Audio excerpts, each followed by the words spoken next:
น้องตาเมื่อสบตาสาวเมืองห้วยทรายฟ้าไม่พึ่งงามห้องขอละอ้อมมองงามลาย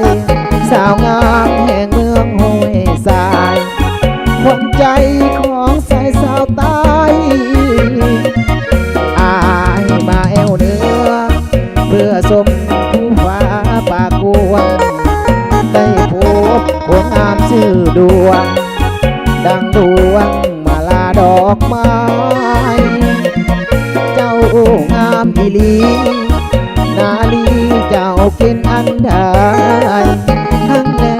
กก็ยังติดใจก็อยากจะไปทางนี้โอ้ละเนื้อสาวงามแห่งเมืองบ่อแก้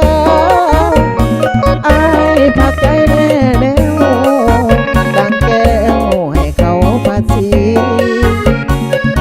ดินแดนเมืองเหนือ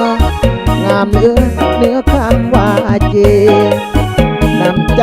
ใสดังว่าดีเปลี่ยนสีแก้เมืองห้วยทราย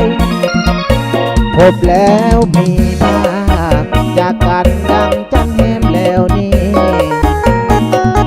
คิดฮอดคนที่ยามข้า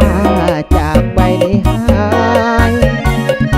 เสียใจยามจากพากันเวลาบ่หลายจะกลับมาเมืองห้วยทรายจะบอกขอใครจะแฟนบอกแก้ว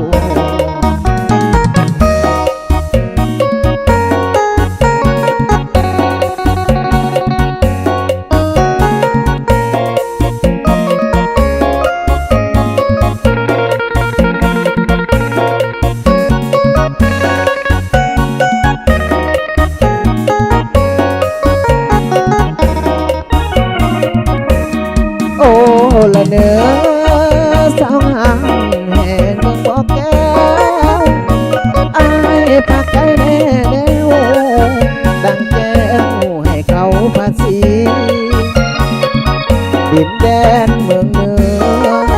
งามเหลือเนื้อคำว่าจีนำใจใสดังว่าดีเปลี่ยนสีแก้เมืองห้วยทรายพบแล้วมี